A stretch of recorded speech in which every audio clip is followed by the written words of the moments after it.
5મી ફેબ્રુઆરીએ મતદાન થશે અને 8મી ફેબ્રુઆરીએ મતગણતરી અને પરિણામ જાહેર કરવામાં આવશે।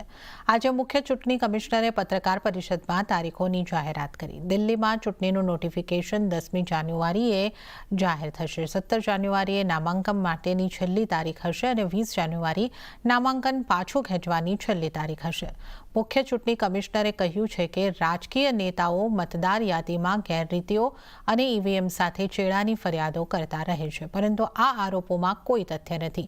તેમણે એમ પણ કહ્યું કે ચૂંટણી પંચ પર ગમે તેટલા આક્ષેપો કરવામાં આવે, પંચ પોતાનું કામ કરવાનું ચાલુ રાખશે। સ્ટાર પ્રચારકોએ ચૂંટણી દરમિયાન શિષ્ટાચારનું ધ્યાન આપવું જોઈએ। જો કોઈ મહિલાઓ પ્રત્યે અપમાનજનક ટિપ્પણી કરશે તો કમિશન કડક કાર્યવાહી કરશે। ये जो स्टार कैंपेनर्स हैं और जो पॉलिटिकल कैंपेन में जुड़े हुए हैं, उनकी ड्यूटी बनती है कि शिष्टाचार और सभ्यता का ध्यान रखें। कोई विमेन के बारे में कुछ बोल देता है, we will be very very harsh. अगर किसी ने भी, this is our warning to दी, मतलब इतना आवेश में ना आए कि महिलाओं के खिलाफ कोई गलत निकल जाए, शायद बच्चों को इस्तेमाल कर लें। Will be really harsh on them. This is our request with folded hands that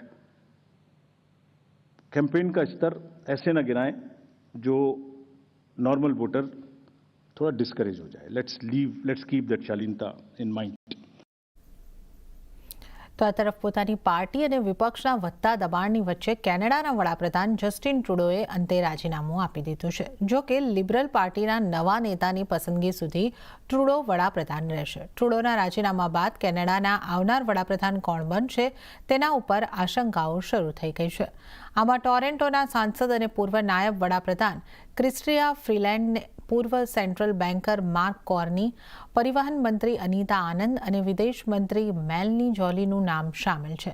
તમને જણાવી દઈએ કે ભારત પ્રતિ ટ્રુડોની નીતિઓ પણ તેમની લોકપ્રિયતા ઘટવાનું એક કારણ રહ્યું છે।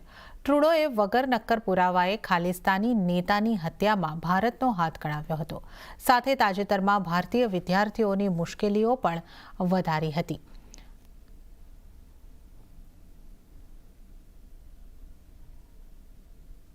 તો એક તરફ જસ્ટિન ટ્રુડોએ રાજીનામું આપ્યું તો બીજી તરફ અમેરિકાના ચૂંટાયેલા રાષ્ટ્રપતિ ડોનાલ્ડ ટ્રમ્પે કેનેડાના વિલયનો પ્રસ્તાવ પણ આપી દીધો છે। ટ્રમ્પે કેનેડિયન ઉત્પાદકો પર 25% ડ્યુટી લગાવવાની ચેતવણી આપી હતી। હવે ટ્રુડોના રાજીનામા બાદ ટ્રમ્પે સોશિયલ મીડિયા પર લખ્યું કે જો કેનેડાનું અમેરિકામાં વિલય થાય છે તો કોઈ ટેરિફ નહીં લગાવવામાં આવે, ટેક્સ ઘણો ઓછો થઈ જશે અને તેમને રશિયા અને ચીનના જહાજોના સંકટથી સંપૂર્ણ રીતે સુરક્ષા મળી જશે। સાથે જ તેમણે કહ્યું કે ભેગા મળીને અમે એક મહાન રાષ્ટ્ર બનાવીશું। તો આજે તિબેટ નેપાળ બોર્ડર ઉપર 7.1ની તીવ્રતાના ભૂકંપના આંચકા બિહાર સહિત ઉત્તર ભારતના ઘણા ભાગોમાં અનુભવાયા છે। સમાચાર એજન્સી AFP પ્રમાણે આ ભૂકંપના કારણે લગભગ 50 લોકોના મોત થયા છે તો 60 લોકો ઘાયલ થયા છે। ભારતમાં ભૂકંપથી કોઈપણ પ્રકારની જાનહાનિ કે નુકસાનના સમાચાર નથી આવ્યા। US જીઓલોજિકલ સર્વે પ્રમાણે ભારતીય સમય અનુસાર સવારે 6:45 ઉપર આ ભૂકંપ આવ્યો હતો અને આનું એપી સેન્ટર તિબેટમાં હતું।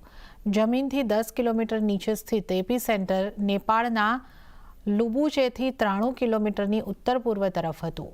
લોબુચે કાઠમંડુથી 150 કિલોમીટર પૂર્વ તરફ એવરેસ્ટ બેઝ કેમ્પની નજીક છે।